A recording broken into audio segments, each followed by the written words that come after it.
नमस्कार दोस्तों, story book 12 में आप सभी का स्वागत है। आइए जानते हैं आखिर एक बेटे बहू ने माँ को वृद्धाश्रम क्यों भेजा। सनी घर आया और अपनी माँ के पास गया। माँ, कहाँ हो तुम? चलो आज घूमने चलते हैं। और फिर बोला, माँ चलो जल्दी से तैयार हो जाओ, हम सब घूमने जा रहे हैं। माँ ने पूछा, पर कहाँ बेटा? सनी बोला, अरे पहले चलो तो। माँ ने कहा, बेटा मेरी तबीयत ठीक नहीं है, घुटनों में दर्द है, मैं कैसे वहाँ घूम पाऊंगी, तुम लोग चले जाओ। सनी ने कहा, अरे मेरी माँ चलो तो, मैं हूँ ना। सिमरन तुम भी जल्दी तैयार हो जाओ और 5-6 दिन के हिसाब से सबकी पैकिंग कर दो। जी। सिमरन और सनी ने आंखों आंखों में इशारा किया। चलो सब कार में बैठो, बच्चा पार्टी पीछे बैठेगा दादी के पास। सनी ने अपने दोनों बच्चे अमर और सोनम से कहा। बच्चे भी खुशी खुशी दादी के साथ पीछे कार में बैठ गए। गाड़ी धुआं छोड़ते हुए आगे बढ़ती जा रही थी और एकाएक एक जगह आकर रुक गई। माँ ने पूछा, क्या हुआ बेटा? सनी बोला, पता नहीं माँ, देखता हूँ। बाहर आकर गाड़ी देखकर सनी ने अपनी माँ से कहा, माँ गाड़ी का इंजन खराब हो गया है, बहुत समय लगेगा इसे बनने में। आप ऐसा करो, इस सामने आश्रम है, वहाँ बैठ जाओ। वृद्ध आश्रम देखकर बिमला जी थोड़ा चौंकी। सिमरन तुम भी बच्चों और माँ को लेकर अंदर जाओ, मैं तब तक गाड़ी के मैकेनिक को कॉल करता हूँ। बिमला जी अब थोड़ी सामान्य हुई और सब लोग आश्रम में आ गए। बिमला जी सबसे मिलती और बातें करती रहीं। बातें करते करते उन्हें आधा घंटा हो गया तो उन्होंने देखा कि बहू और बच्चे तो है ही नहीं। कहाँ गए तीनों? उन्हें देखूं तो ऐसा सोचकर वो बाहर आने लगी तो देखा कि बाहर से चौकीदार उनका सामान लेकर आ रहा है। उन्होंने चौकीदार से पूछा, अरे अरे भाई, ये मेरा सामान लेकर क्यों आ रहे हो? तब तक आश्रम के मैनेजर भी बाहर आ गए। आप बिमला जी हैं ना? जी हाँ जी। तो आज से आपका कमरा ओ रहा। मतलब ये कि आज से आप इस कमरे में रहेंगी। भाई साहब, आप पागल हो गए हैं क्या? मेरे बेटे की बाहर गाड़ी खराब हो गई है, वो अभी बनवा कर आता ही होगा। माँ जी, आपके बेटे का नाम सनी है ना? जी। तो आपके सनी ने ही आपके लिए यहाँ रहने का फॉर्म भरा था क्या? इसके आगे बिमला जी कुछ भी सुन नहीं पाई और वहीं बेंच पर बैठ गईं। उनकी हालत ऐसी हो गई कि काटो तो खून नहीं, ना आंख से आंसू बह रहे थे, ना मुंह से एक शब्द निकल रहा था और ना ही उन्हें कुछ सुनाई दे रहा था। वो बस वहीं बैठे बैठे अपने अतीत में झांकने लगी। शादी के बहुत साल बाद तक वो माँ नहीं बन पाई थी। सबके ताने सुने, किसी ने 5 तो किसी ने कुछ कहा, हर तरह का इलाज, हर जगह मन्नत मांगी। आखिर भगवान ने उनकी सुन ली और उनकी गोद में सनी आ गया। सनी शुरू से ही उदंड, स्वार्थी और जिद्दी बच्चा था, पर मन्नतों से मिला बच्चा लाड़ प्यार भी बहुत मिला। जब 5 साल का था तो सनी के पिता भी इस दुनिया में दोनों को छोड़कर चले गए। अब सनी को अकेले माँ और पिता का प्यार देना और उसे पालना पोसना सब बिमला जी के ऊपर आ गया था। इन सब में एक काम सही हुआ कि पति के मृत्यु के उपरांत अनुकंपा में उसे वर्ग 4 में नौकरी मिल गई। उसे याद आ रहा था, सनी बचपन से ही बहुत जिद्दी और स्वार्थी था। एक बार स्कूल की परीक्षा में वो फेल हो गया तो उसने खुद को पास कराने के लिए बिमला जी के कान के बूंदे ले जाकर अपनी मैडम को दे दिए और बोला, ले लो और मुझे पास कर दो। बहुत डांटा उसे बिमला जी ने तो बोला, मम्मी मम्मी माफ कर दो, आगे से नहीं करूँगा। टीचर उसे स्कूल से निकालने वाले थे, पर मैंने हाथ पैर जोड़े, तब जाकर फिर से पढ़ने दिया उसे।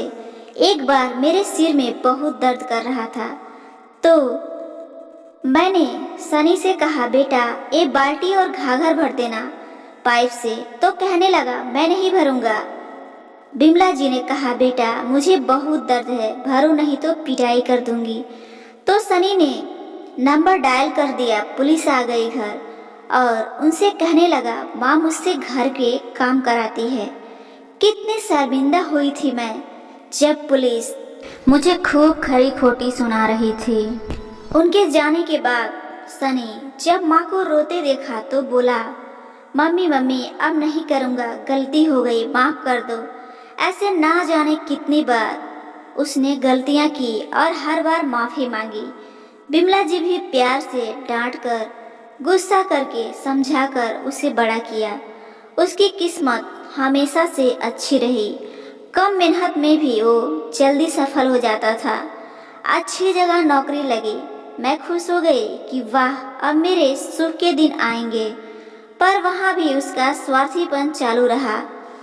इसकी टोपी उसके सिर ओ डालता रहा और जब उसने इस काम को हथियार बना बहुत बड़ा कांड किया, तब उसे नौकरी से निकाल दिया गया।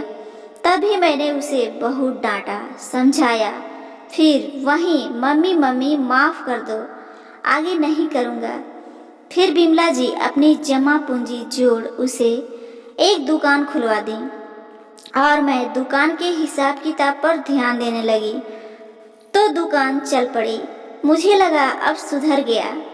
कुछ दिन बाद एक लड़की को गले में माला डाले ले आया, यूं कि ये आपकी बहू है। बहू? हाँ बहू। उसने मुझसे पूछा नहीं, बस बताया। मैंने फिर भी बड़ा दिल रखकर बहू का स्वागत किया। बेटे से तो कोई उम्मीद थी नहीं, तो बहू से भला क्या करती। दोनों राम मिलाए जोड़ी थी और दोनों ही स्वार्थी। पर मैं अब किसी से कुछ कहती नहीं। सुबह अपना काम किया और चली गई। नौकरी पर आकर शाम को अपना काम किया और अपने किया। बेटे से तो कोई उम्मीद थी नहीं, तो बहू से भला क्या करती। इस बीच भी बहुत गलतियां हुई सनी से, पर अब पत्नी उसका बचाव करती और वही दोनों आकर कहते, मम्मी मम्मी अब आगे से ऐसा नहीं होगा, आप माफ़ कर दीजिए। 2 बच्चे भी हो गए दोनों के। एक सुख लिखा था मेरी किस्मत में। बच्चे दोनों बहुत प्यारे और मुझे बहुत प्यार करते थे। जब घर में हम तीनों दादी पोता पोती होते तो लगता यही स्वर्ग है। अभी 6 महीने पहले ही मेरा रिटायरमेंट हुआ है। जो थोड़े बहुत पैसे मिले सनी ने लेने चाहे, पर मैंने नहीं दिए क्योंकि पेंशन आनी नहीं थी। जो पैसे मिले उसे फिक्स्ड कराकर हर महीने आते ब्याज से मेरी दवाई का खर्चा निकल जाता। अब मैं सारा दिन घर में रहती तो काम भी ज़्यादा करती। मैंने अपने सनी को बहुत अच्छे से पाला, बहुत अच्छे संस्कार दिए, फिर भी ये ऐसा निकला। हर बार गलती करके माफ़ी मांगना और फिर अगली बार और बड़ी गलती करना, पर अब और नहीं।